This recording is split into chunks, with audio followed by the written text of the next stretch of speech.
సంవత్సరాల నుంచి వస్తున్నాం. ఈ సంవత్సరం వర్షమైనా కానీ మారలేదు. మరి రాజమండ్రి దగ్గర మెండపేట అక్కడ నుంచి వస్తున్నాం. ప్రతి సంవత్సరం వస్తాం. 30 మంది వచ్చాము. ఇప్పుడు సింహాచలం గిరి ప్రదక్షిణ సందర్భంగా చాలా సార్లు మేము ఇదివరకు తిరిగామండి. గత కొన్ని సంవత్సరాలుగా తిరుగుతూ ఉన్నాం మేము.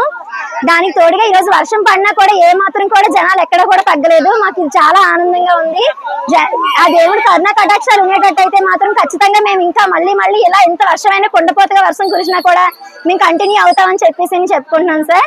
అందరికీ కూడా తిరిగే వాళ్ళందరికీ ఆల్ ది బెస్ట్. అందరి కోరికలు నెరవేర్చాలని చెప్పి స్వామివారి దయ ఉండాలని చెప్పి అందరి మీద కూడా మనస్ఫూర్తిగా కోరుకుంటున్నాం. ఏర్పాట్లు చాలా బాగున్నాయి సార్. ఎక్కడైనా సరే పోలీస్ బందోబస్తు కానీ ఏది కూడా ఎక్కడ మనకి తీసుకోలేదు.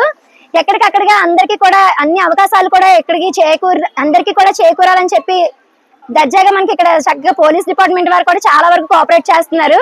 దీనికి కూడా ప్రజలందరూ కూడా చాలా వరకు సేవలను వినియోగించుకోవాలని చెప్పి మనస్ఫూర్తిగా కోరుకుంటున్నాం సార్.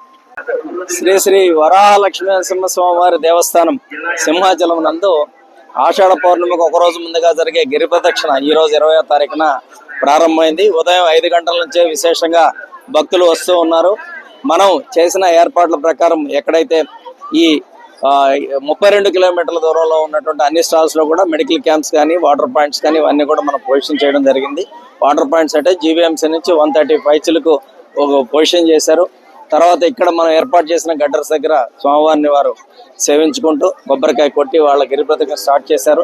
పిల్కా టెంపుల్ దగ్గర కూడా అలాగే కొద్దిమంది వెళుతూ ఉన్నారు, స్టార్ట్ చేశారు. అదేవిధంగా కొండ పైకి కూడా మనం ఆర్టీసీ బస్సులు మీరు చూస్తున్నారు. బస్సుల్లో జనం పైకి భక్తులు వెళ్ళి అక్కడ కూడా స్వామివారిని దర్శించుకుంటూ ఉన్నారు. 2:30 వరకు దర్శనం ఉంటుంది. తర్వాత ఒక హాఫ్ అన్ అవర్ బ్రేక్ తర్వాత మరలా స్టార్ట్ అయ్యి 7 గంటల వరకు, మరలా 8:30 నుంచి 10 వరకు ఈ దర్శనాలు ఉంటాయి. 4 గంటలకి మనకు పుష్పరథం స్టార్ట్ అవుతుంది. అప్పటికి ఎక్కువ మంది భక్తులు వచ్చే అవకాశం ఉంది కాబట్టి దానికి కూడా తగు ఏర్పాట్లు పోలీస్ శాఖ వారు విస్తృతంగా మెన్నని పోషణ చేశారు.